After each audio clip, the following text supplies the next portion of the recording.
Hey everybody, welcome or welcome back to Then We Eat. This week on the channel, we're going to be making cassoulet. So most cassoulets, I mean, they vary all over the board, but the original one that I remember is made with duck legs, duck fat, so some pretty hard to come by ingredients, and also it starts to run the cost up a fair amount. I haven't made this in years. I don't know why I thought of it all of a sudden, but we're going to dummy it down a bit and then give you a couple of tricks to make it go a little bit further. So without further ado, let's get started. So the first thing I'm going to do, I've got 4 smoked sausage here. If you want to see how they're made, you can check out the video. It'll be in the screen above or in the description below. So I'm just going to take these. I don't want big chunks of the smoked sausage, so I'm going to cut them up, kind of dice them a bit. All right, so with the smoked sausage, as I say, I mean, if you want bigger pieces, go ahead and do it. I just like them a little bit smaller. I should point out as well, most of the time cassoulet is made with either chicken or duck and sausage. So in this case, we're not going to use chicken or duck because we're only feeding a couple of people. So what we're going to do is we're going to use smoked sausage and some kielbasa. So this kielbasa is kind of big around. So if you've got a smaller, like normal size kielbasa, then what you want to do is just chop it up into about 1.5 inch pieces. In this case, I'm going to quarter it and then do the same thing. It's just a little big.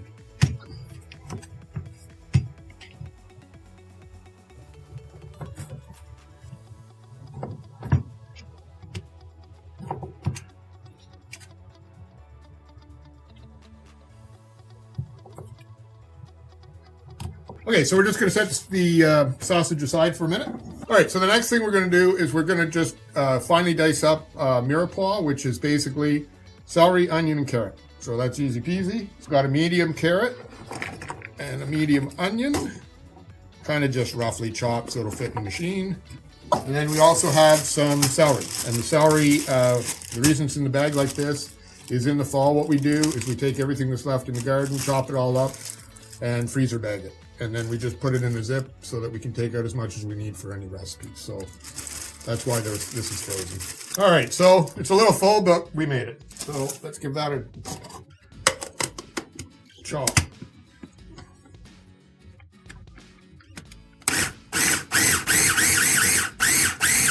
That should be about good. You don't want to make a mash out of it. You just want it to be a nice fine dice. So that's what we got going here. Okay, so we've got our induction out. Next thing we're going to do is get this starting to cook. So we want about a medium heat. Nice thing about the inductions is they don't take long to warm up. And we're just going to add maybe about a tablespoon of olive oil. And then we're just going to put in the kielbasa. I'm not going to worry about the smoked sausage because they're pretty much cooked anyway.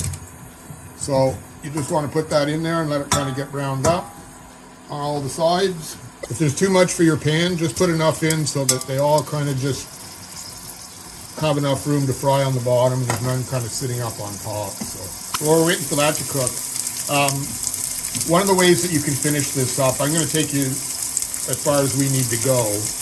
But if you want this to go a little bit further, what you can do is get some chicken thighs. And when you've got this, the part that I'm showing you finished, then what you can do is just lay them on the top and put it in the oven for about an hour. You probably want to brown the thighs beforehand, and then just bake it in the oven until the chicken thighs are cooked. We're not going to do that today because, as I say, we just don't need that much food. Okay, so once you have the kielbasa all browned up, we're going to turn down the heat just a bit and get this out of the pan. Okay, now I'm just going to add just a little bit more olive oil and turn this pan down just a little bit more. So just a splash more. Okay, this pan's a little hot, so I'm just going to pull it from the heat for a minute. We're going to cook the vegetables next, and because they're such a small dice, you don't want it too hot, or they're going to burn really easily. So just keep an eye and turn it down if you have to. And add our veggies. So as I say, just keep an eye on these because they can burn pretty easy. So I think I've got my pan turned down just a little too much now. Okay, so once you've browned up your vegetables, then the next thing we're going to do is we're going to add a third of a cup of white wine. You can also use vermouth. So we're just going to dump that in, do a little deglazing, which is basically a fancy word of saying scrape the bits off the bottom. So let's go ahead and do that. Just be careful, doesn't get your face too close to it. Scrape off the sides, scrape off the bottom, let it cook down for a second. And at the same time, I'm going to add 3 cloves of garlic. As you know, we've talked about it in previous videos. We don't cook garlic very long because it's terrible when it's burnt. So we got about 3 cloves there. I'm just going to let it cook for a minute. You could add the garlic just before the white wine, but I forgot. Which is okay. It's going to be just fine. We'll just let it cook for a minute longer. So you want to cook down the liquid till it's just about gone. And we're just about there. All right. So once you've got that cooked down a bit, then the next thing we're going to do is I'm going to add 2 cans, or in our case, 2 bottles. We pressure can our own beans. These are Great Northern beans. If you're interested in seeing how we do it, leave a comment down below. So 2 cans of these, including the liquid. I may have to add a little bit of liquid because these are pretty thick. And the same thing, I'm just going to add a little bit more water. I've used water in this case. You could also use chicken stock. All right, give that a mix in. And we'll just let that cook for a second. Basically, all you want to do is just bring this up to temperature so that everything is warmed through. Okay, at this point, I'm going to add about a teaspoon of thyme. If you have fresh thyme, it's actually a little better, and that's why you want to add it later. This is stuff that we dried last fall, so in this case, we're going to use dry. Give that a bit of a mix in. And once again, be careful, because if it gets too hot, because it's so thick, it'll burn to the bottom. So just keep that in mind as you bring it up to temperature. A little freshly ground cracked pepper, as much as you like. Now, you can add a little bit of salt too. I'm going to wait until it's completely ready before I can taste it, just so that we don't over salt it. We're not big salt lovers, so we try to keep it down as much as we can. If you want to add some salt, you can add probably about 1/4 to 1/2 teaspoon. And finally, we'll add our sausage back into the pot.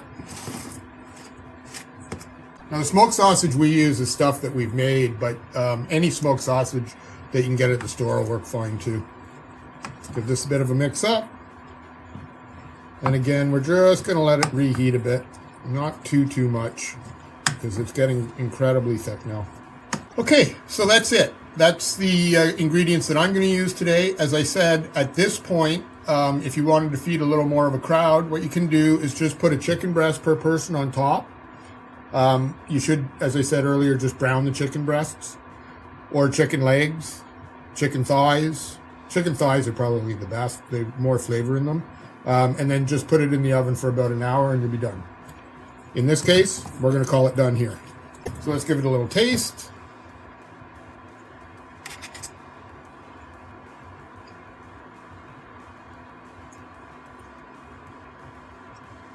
Yeah, that's pretty good. I'm going to add a little bit more pepper and a little bit of salt. When we're making when we do the pressure canning on the beans, there's only a tiny amount of salt goes into the jars. In the stuff you buy, there'll be a lot more salt. So that's why you want to try it first. Okay, so let's just give it one more test. Much better. That little bit of salt brings out the flavor of everything. So that's really good. All right, so give us a minute. We'll boil her up, come back, show you what it looks like, give her one more taste. So finally, we have some fresh parsley here. As we've said in previous videos, we try to keep a little bit of an herb garden all winter. We ran out of time, but we still have parsley and rosemary and stuff. So in this case, we're using fresh parsley, but if you want to use dry parsley, that's fine too. And you just want to coarsely chop it. You're not looking for a fine dice or anything here. And just sprinkle a little over the top. All right, so let's give her one more shot. We'll get a little bit of that smoked sausage in there this time. Little beans.